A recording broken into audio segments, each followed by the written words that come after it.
Kitchen gallery 1 2 3 માં બધા બહેનોનું હાર્દિક સ્વાગત કરું છું।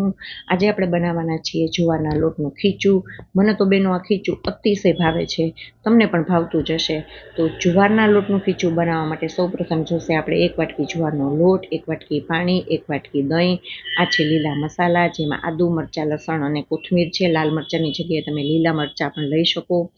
આ છે વઘાર માટેની વસ્તુ જેમાં આખું જીરું, તલ, હિંગ અને મીઠો લીમડો છે, નિમક, હળદર અને લાલ મરચું પાવડર।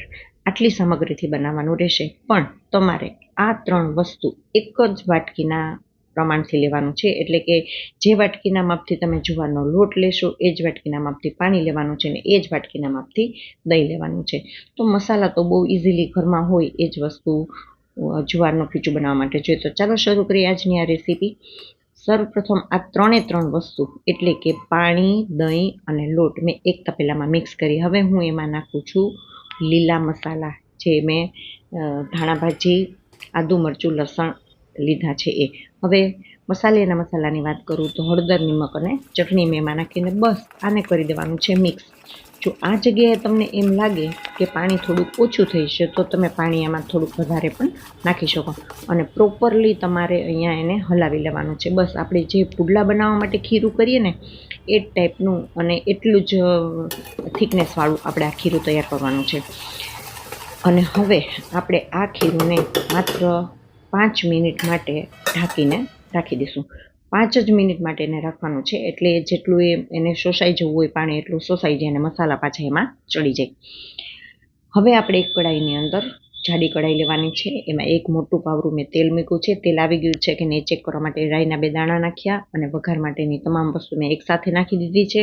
તલ તો ભાઈ ફૂટવા માંડ્યા, ગેસ કરી નાખ્યો ધીમો અને બસ હવે હું કરું છું પેલા ખીરુંનો વઘાર, એટલે કે ખીચું તૈયાર કરવા માટે આપણા ખીરુંનો પહેલાં વઘાર કરવાનો છે।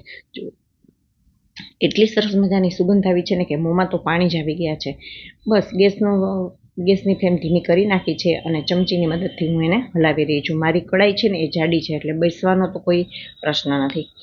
અને પ્રોપરલી આપણે સરસ રીતે મિક્સ કરી દેવાનું છે અને બસ પછી એને થોડી વાર માટે ઢાંકીને રાખી દેવાનું છે। થોડી વાર માટે એટલે માત્ર અડધી મિનિટ જેટલું, બરાબર। અને ત્યાર પછી આપણે જોશું તો જો સેજ એનો કલર પણ બદલાઈ ગયો છે અને સેજ ઘટ પણ થઈ ગયું છે। ફરીથી આપણે થોડીક વાર માટે એને હલાવી લઈએ। હવે અહીંયા પાણી એડ નથી કરવાનું આ તબક્કે, બરાબર। અને થોડી વાર માટે હજી પણ આપણે એને ચડવા દેવાનું છે, જેથી કરીને વરાળની અંદર ખીચું છે બરાબર બફાઈ જાય। આપણે એક્સ્ટ્રા એને બાફવાની જરાય જરૂર પડશે નહીં। તો ફરીથી આપણે એને ઢાંકી દીધું, ફરીથી આપણે એને થોડી વાર માટે હલાવ્યું અને બસ થઈ ગયું તૈયાર આપણું મસાલેદાર, ટેસ્ટફુલ, ચટાકેદાર જુવારનું ખીચું। આ તબક્કે તમે ઉપર પણ આમાં તલનું તેલ કે શીંગનું તેલ નાખી શકો છો। તો એટલું સરસ બન્યું છે। તમને આ રેસીપી કેવી લાગી, તમને ખીચું ભાવે છે કે નહીં એ પણ મને કોમેન્ટ કરીને જણાવશો।